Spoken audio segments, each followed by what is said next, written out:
Finally today, we meet with a producer who's decided to pick up ranching to carry on the family legacy. SUNUP's Curtis Hare takes us to Oklahoma County for our story. 83 degrees and it's not even 10 o'clock in the morning yet. And up in the hay barn, you can tack on a few degrees.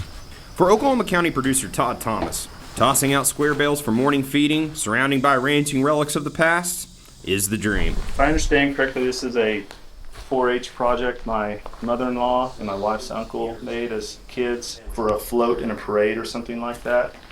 And here it is, probably 40 plus years later.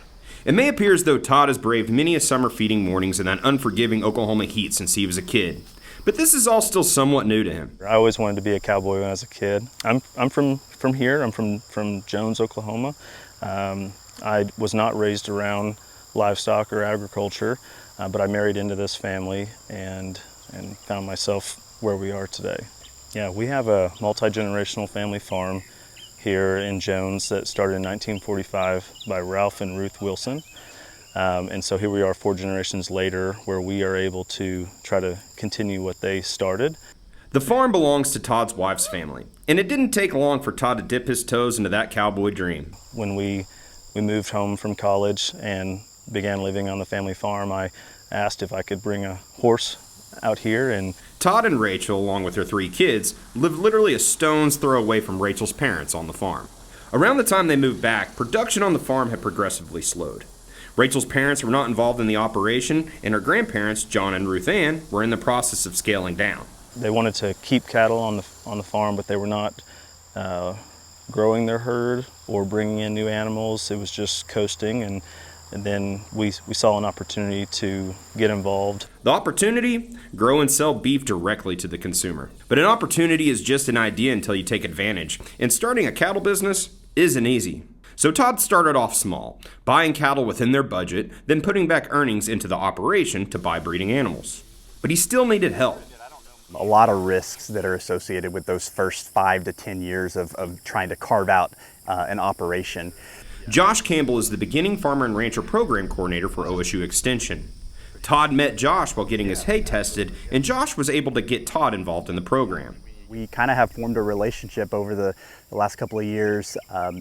He has reached out for a number of different things, whether it be better understanding how to utilize forages for his cattle. The Beginning Farmers and Ranchers program has many resources to assist aspiring producers, including online courses for topics such as selling meat directly to the consumer. What we do as a program is help people identify what those biggest obstacles are and try to mitigate those risks. Josh came up with an outside opportunity through Texas and Southwest Cattle Raisers Association for a leadership grant that they have, and through that we've been able to purchase more cattle, put in a shop that houses a walk-in freezer so we can manage our beef more efficiently. Prior to that, I stored beef in several different homes on our family farm in deep freezers in their garages. Yeah, well, we're grass-fed and grass-finished, so we don't feed... R&R Cattle Company is currently in its 5th year of operation, and Todd has 2 local stores where he markets his beef. He says he's proud of what he's accomplished so far, but staying true to what this farm represents is the most important. Family. It's even in the company's name, R&R. As Todd said earlier, his wife's great-grandparents, Ralph and Ruth Wilson, started this farm in 1945, and that legacy is important. And we reintroduced Herefords to our farm, which, a little side note, when this operation started in 1945, they were predominantly operating with Hereford cattle. The prior generation of our family that was operating this family farm is in their 80s. I understand that at age 35, I'm part of 8% of the population of farmers in Oklahoma. I think the new normal for agriculture for many people is figuring out how to graft back into those family operations in a way that's maybe a little bit innovative and different than the way things have been done before. Although the family farm skipped a generation in regards to management, Todd says his in-laws are a tremendous help and proud of what he and Rachel are doing. And he always has John and Ruth Ann to lean on for advice or help around the farm, particularly John. Like Todd, John married into this farm almost a lifetime ago. And though he might be a man of few words, you can tell there's a lot of pride knowing this farm and its legacy still has a lot of life left in it.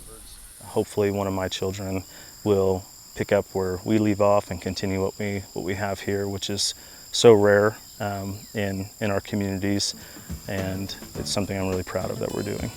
In Oklahoma County, I'm Curtis Hare.